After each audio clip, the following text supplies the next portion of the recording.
Yo, what's up? You got your boy Nandra here with a little PDK action today. So I know a lot of you guys thought that PDK was dead after the nerfs because, it got nerfed not once but twice in the same patch the first month it came out.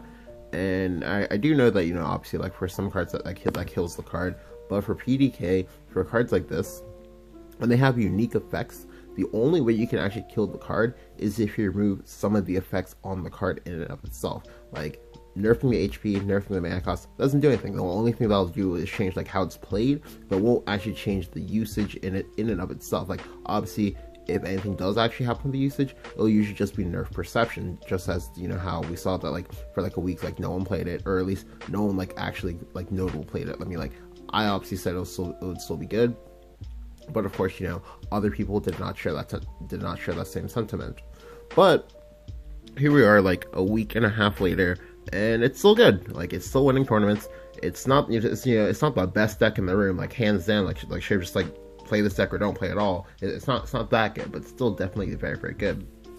So today I just wanted to go ahead and show you guys, I think, like two or three quick games, and just show you guys what I'm working with. Okay, so I'll go ahead and start off with the two sword games first, because those ones are pretty funny. So since aggro sword got nerfed, your matchup port as PDK, it's actually gotten a lot better.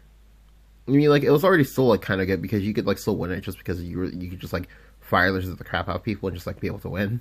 But now they're not playing Fire Lizard, or at least like not commonly anymore. It's whatever. Alright, so I keep the Breathless Salamander. I keep the Breathless Salamander just because like I don't want, if he plays Hedgehog, I want to kill it. I just want to kill it. I pick up the Erd. Picking up Erd is less good in this matchup just because like you don't actually do anything with it, because you're usually unlikely to forte combo them if they are in fact aggro or if they are in fact mid range. Usually, I pick up the Dragon Summoner, which is nice.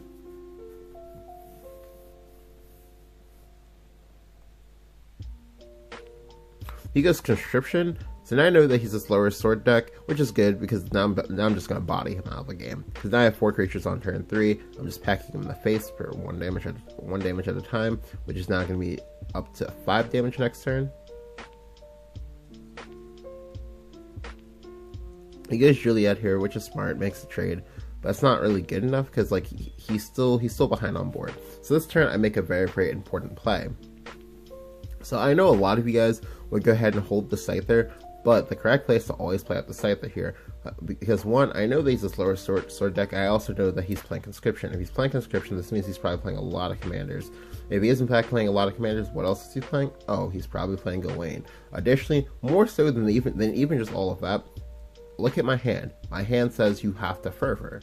So because I know that I need to Fervor, I need to buy myself the space to play it. I see a lot of times when people go to Fervor, they just like won't. They'll just like Fervor in the face of an imposing board. You don't want to do that unless you have no choice. But like, if you can set it up so this way you can like buy yourself some space to do so, you want to go ahead and do that. You want to go ahead and buy yourself space to do so. This way you don't get like overwhelmed and try to force your deck to do something that's not like I see a lot of times people will go ahead and just like leave 2 to 3 creatures up on the board, then their opponent just like floods out, and then the Breathless Summoner can't deal with all of that. So here he plays with the Gawain, and this is fine because this is kind of it's what I expected. So he'll go ahead and he'll get his cost reduction on maybe say 2 or 3 cards, maybe more. But at least I can kill it and I can Fervor. So I go ahead and Fervor. I pick up the second Forte. Now, because he's Sword actually has a very, very difficult time with 3 attack minions and Dragon, because a lot of times those will all can't be attacked. Like, for example, they particularly have a very, very bad time dealing with Forte. I mean, like, obviously you can play Tsubaki, but I'm not putting my opponent on having Tsubaki just because like Tsubaki comes in and out of the metagame a lot. So I'm just gonna go ahead and just slam down this Forte here and just like say, okay, you need to answer this or you just need to die. He can't just ward once; he has to ward twice, and the ward has to be above 6 HP combined.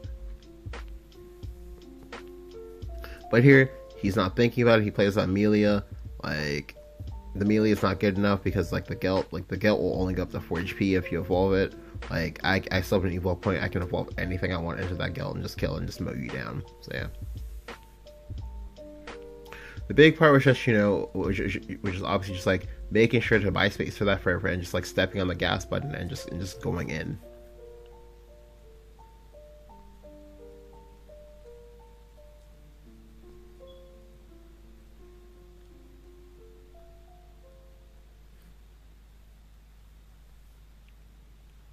So this is gonna be another sword game. All right, this time I'm going second. So going second, I want to go ahead and try to mull for some more like defensive things. However, because I know that I sometimes queue into a lot of like random stuff that's like not aggro sword, I'm gonna go ahead and keep the Oracle here. Now, if you're really afraid of aggro, go ahead and, you know, toss back the Oracle. But if you're worried like me that they might actually face something that's like slower, you want to go ahead and keep the Oracle. Just so this way, like if he like misses his turns for some reason, you can just go ahead and Oracle and just set up the ramp game on him. So picking up that Blazing Breath like saved my life, because now this means I just get to like answer every single creature he plays now, which puts him in an awkward spot because he's losing momentum. The Novice Trooper helps him gain back some, but it's not gonna be good enough because now I can just like play out my Ella. Like sure, I'll take 2 to 4 damage here, but that's not really that good because, you know, again, like he missed like his first like 2 turns. That's not good as aggro. Here he misses his turn 4 as well. So now what I'm gonna do is I'm just gonna go ahead and bump, play Erd on my Ayala. My Ayala will go ahead and get the reset. It'll also go ahead and die first, give me that ramp. I can go ahead and evolve it, make it a threat. I can go ahead and evolve into his 2/2. So now I have a 4/2 in play that's going to ramp me again. I have a Sybil in my hand. He's lost this game. There's nothing he can do. He's just lost. Because next turn, I 100% of the time always play the Sybil unless I get something else that's like better. But I don't think you get better than Bluest Water on 5. Go ahead and heal for 3.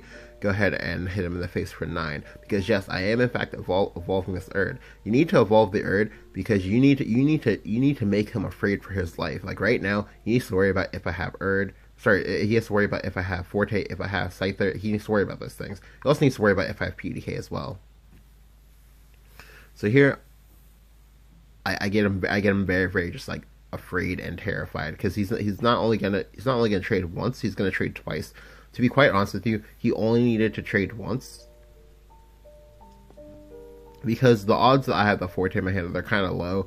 But again, I went ahead and I put fear in this dude. Now obviously I did in fact top like the Forte anyway, but like that's fine because now I'm just gonna go ahead and play Sybil, and he's lost. Like he has to use his last even to kill the Sybil. If he uses dance stuff, I basically pass your turn. I have PDK next turn, and I can just go PDK Narid, and literally just nuke your board. It doesn't matter what kind of board you make. Like even if you go cancel card dance there, your board is just gone. Like that's gross.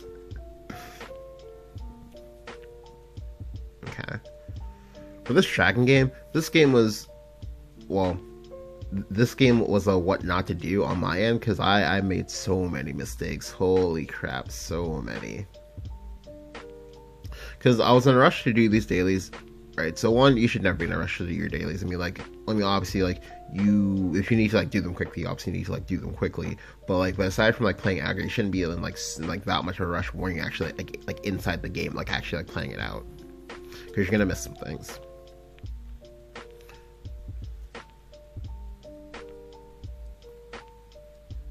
Alright, so I kept the Nair because Nair would be a good, like, turn 3.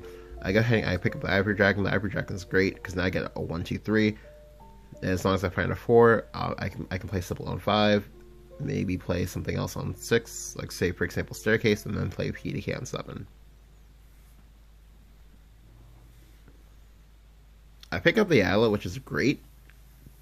He picks up the Dragon Summoner, which is fine because this just basically means that this turn I play Ayla. I play Ayla to make sure he doesn't want to kill it, and then next turn the correct play is to always go ahead and just bump into his summoner. But I don't do that. Like I decided to get aggressive from the get-go, which was fine, but I didn't do it correctly enough because like I'm using up valuable resources. Like I should definitely just like keep that Salamander in my hand because that Salamander just answers Sybil perfectly.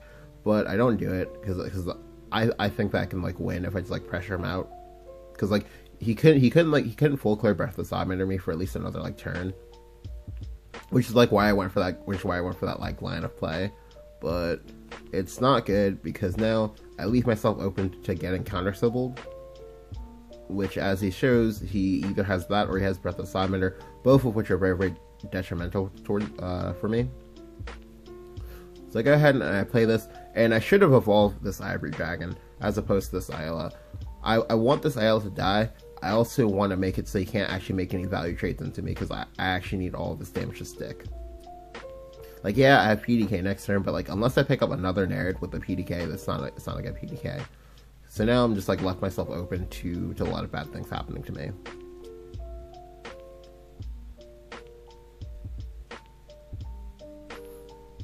Alright, so as we see, that's currently, like, I believe, like 2 mistakes, 3 mistakes. Now we're gonna see another one. Alright, so this one is gonna be the one that kind of deals the final blow. Alright, so here, the correct play is 100% of the time, just go ahead and trade here with the Ayla. Oops, sorry, you can't see that. Trade here with the Ayla, kill this, play Forte, Eva the Forte, go face. So, the reason why that's the correct play, even though it doesn't seem like it, is because Forte is a very, very, like, powerful card in the mirror. Like, in the mirror, like, it's actually really, really difficult to kill it. I mean, like, obviously he can do it because, like, he's playing Discard Dragon, which gives him access to that of Dragon Fist. But if he doesn't have the Fist, that's gonna put him in an awkward spot. Additionally, I don't need to play out the PDK here. Like, me playing out the PDK is, like, incredibly greedy because of what you're gonna see me try to do now. But I mean, like, if it works, I win. But if it fails, I lose. Right? So I try to go for, like, a really, really gross 50-50 here, which again I didn't need to do. I could have just, you know, killed this, play out the Scyther, have the Scyther go ahead and go face. I drop him down to 10. If I pick up second Forte, I win. If I pick up Erd, I win. And I have like realistic time to try to do all of this too, but I just gotta get greedy and just do silly things, and I'm about to get punished. Because now my opponent plays Angel Crusher. So I did not expect Angel Crusher to come out at all, otherwise I would not have used the Scyther there, but using the Scyther there, like, you know, misusing my resources has finally come back to bite me in the ass, because now there's actually a sizable "you're going to die" punish. I also should have evolved this because, again, Dragon Fist is a card, but I didn't think about it. If like this is definitely, you know, the last turn of the game, but again, I wasn't thinking about it, and I'm about to get punished here. Like, now my opponent has lethal on board. I can't actually do anything about it, and I need to still top deck this Erd if I want to win. But I don't top deck it, and now he's 2 damage off lethal, but he's playing Discard Dragon, so yeah. So I got myself Aldosed for 7. He draws 7 cards, I take 7, and I just got UTK'd. Wow.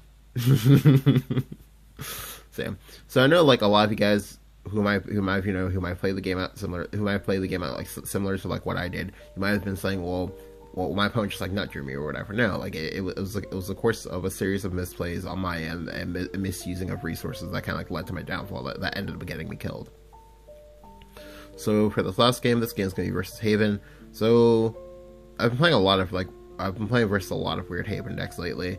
Right now, what's currently popular is like Stormhaven as well as Alana Haven. Alana Haven is kind of popular just because, like, the game plan is just like buff the crap out of your Mind Use, and it makes it this way D-Ship can't ever kill him, because like once the Mind Use like goes past 6 HP, it's impossible for D-Ship to kill it. I mean, granted, like, getting it to 6 HP in the first place is actually kind of hard, but if you can do it, like, you're just gonna win.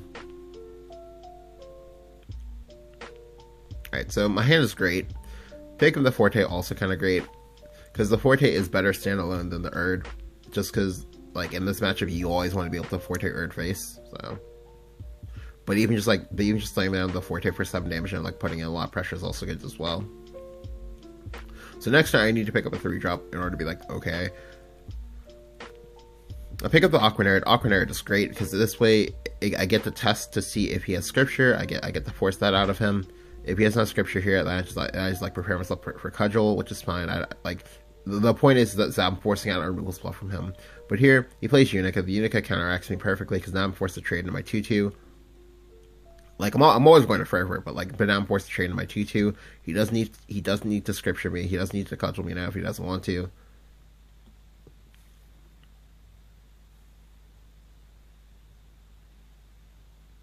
Here he plays up the Alanas. I'm like, oh god, no. Because now I'm in an awkward spot.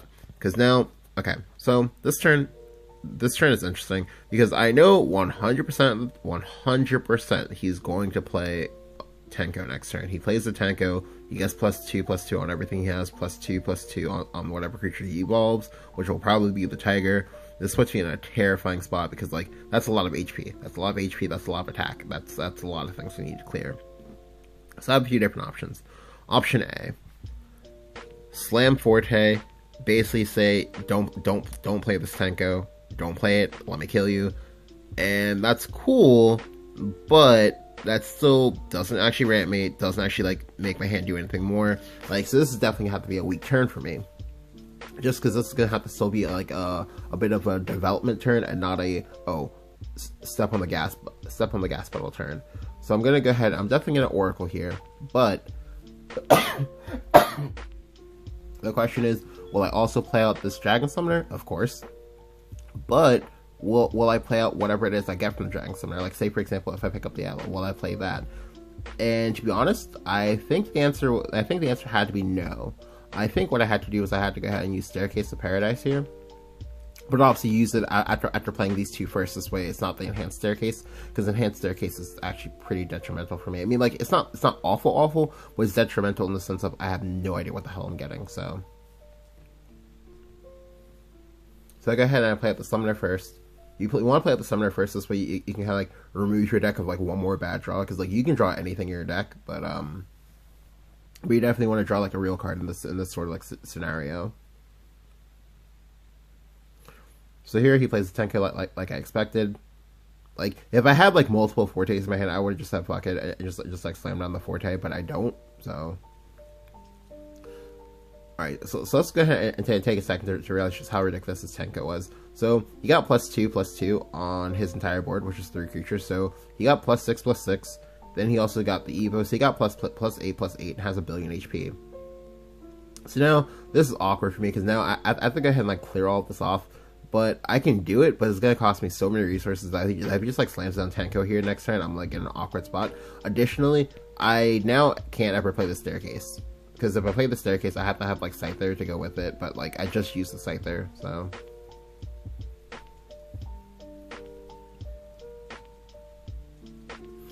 Additionally, now he has the Unica. I also don't want that to heal, because I don't know if I can deal with him, like, with him, like, starting to pick up heals right now. So I'm just gonna go ahead and Forte Erd him. I'm not gonna evolve the Forte though. I'm just gonna evolve the Erd. I'm just gonna hit him for 10.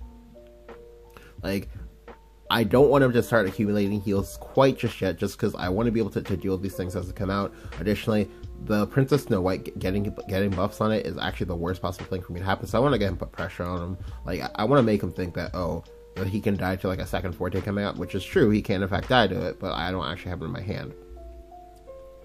So here, I forced him to give up the Snow White. Granted, he's gonna Tribunal me, but this is fine.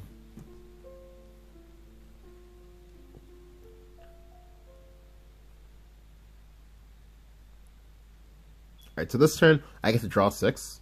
I'm just gonna go ahead and Fervor, pick up some gas, into Staircase, pick up more gas. So yeah, he can go ahead and he can use his Alanas this turn, but he'll only be getting +1/+1 on 2 creatures, as opposed to, like, multiple creatures. It does actually let him play out the Carriot, and now this turn is really important. So when it comes to playing your PDK, you really need to be careful about your sequencing, because certain sequences that would make sense, you know, in other game states, don't actually make sense in the PDK game state. Like, so, like, as we're gonna see here. So the correct order for this line is to go ahead and play first PDK, obviously play out the unanimated one, because you know your first one's going to die, because we haven't seen him use the Scripture yet. Then go ahead and play out the Scyther. You play out the Scyther specifically because you want to see which way the PDK die roll lands, because you don't get to direct where the PDK shot goes to. It's all random. So if the PDK shot, if it lands on the Curate, then you know that you go ahead and you kill this, and you go ahead and you play out your Summoner, then you play your Average Dragon last, so you get the guaranteed full clear. But if you're dumb and greedy like me, what you'll do instead is you'll go ahead and just high roll your ass off and win a 50-50 by being bad. Sorry, win 3 50-50s by being bad. So as you'll see here, I go ahead and go Summoner, because in my mind, going the Summoner and the Hyper Dragon, like, because I have so much, because I have like so much like muscle memory for that, like it made the most sense to me. But it's the incorrect line here because like you don't get the guaranteed full clear, like because it's meant I had to win 3 50-50s in a row. Like I'm not Joey Wheeler. I definitely should not have done that.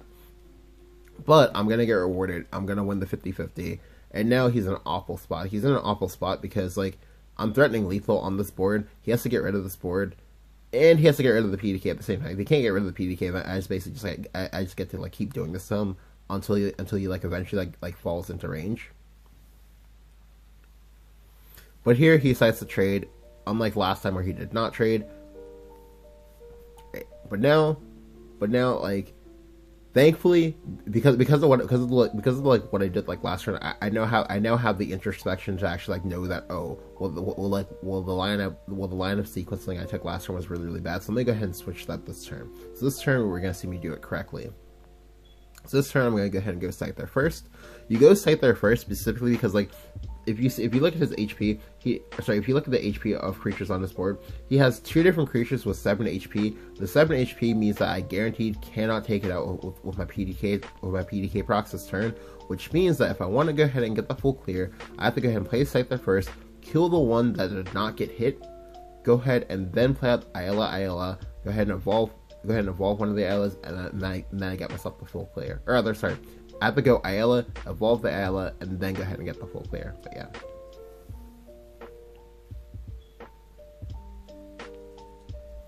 I also go ahead and pick up 2 more damage. So now he is impacting range. Well, almost in range. Because now he gets down to 10, so he will die to Forte Erd combo next turn, but again, we know that he's Alanis, we know that he's packing some heals, and now we have to pray that I win this 50-50. If I win this 50-50, I can force him into a very awkward spot, because we still haven't seen Scripture, we still haven't seen a Cudgel, and he's gonna want to evolve one of the 2 of them here, so he's gonna want to either evolve or find one of the 2 of them here, but if he does, that means he can't actually kill me, because he now needs to heal. But he did in fact have the Cudgel anyway, and the Rapid Healer. So now he's healed out of range, just barely. But I'm still going to combo him anyway. I'm going to combo him anyway because like he still needs to answer both of these units. He doesn't have a Tribunal anymore. He just uses less Evo, so now like top decking another Cudgel won't do it. He has to have the Scripture here. He can have the Tribunal as well, but that's like the Tribunal's like not good enough. Because even if he does all that, he can still die to me going Prime Dragon, or sorry, he can still die to me going Oracle plus Prime Dragon Keeper and then like picking up something. I still have two more Aqua Nerds in my deck. If I top deck with Aqua Nerd, then I win. Now here, I still win anyway because the Forte was allowed to live because like warding isn't quite good enough. And like, yeah, I did just use like 2 different Scythers or whatever, but it's not good enough because I'm not a Forte in my hand. I can just like push through the ward and kill you.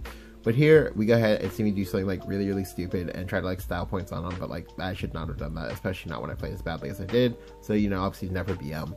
So I do almost fuck up the math here. There's actually no way for me to actually kill him this turn, unless of course the Oracle, no, I lied. There's actually literally no way for me to kill him this turn, with the PDK, unless I get very cute and I have to like pick up like, unless I happen to pick up like Scyther off the top, but like that's just greedy on my part and doesn't do anything. But yeah, like these skins were pretty cool for the most part. Like I definitely wanted to play more with this deck, and I do have the opportunity to do so today. So I will go ahead and obviously like do so and like let you guys know how this games went. Like the deck is still pretty cool, still pretty fun to play, especially if you don't want to play like just, you know, like straight just like Ram Dragon with like top end fatties. Just because, like, as you can see from this deck, like the curve literally ends at 6 of Fortes. Like that's pretty mid-rangey, and it's probably gonna be the most like mid-range you get out of like any dragon deck. Additionally, it's still, let's see, it requires like 6 legendaries, 3 of which you should have just because like the Forte is like, well, it's Forte, and then the 3 PDK, which you might not have, which if you don't, then obviously like if you know you're like not gonna like want to play this deck like long term, probably like don't craft it, but yeah, definitely a lot of fun to play. If you enjoyed the video, go and leave a like, go and hit the subscribe button if you haven't. Let me know what you think of PDK in the current metagame down in the comments below. Thank you guys.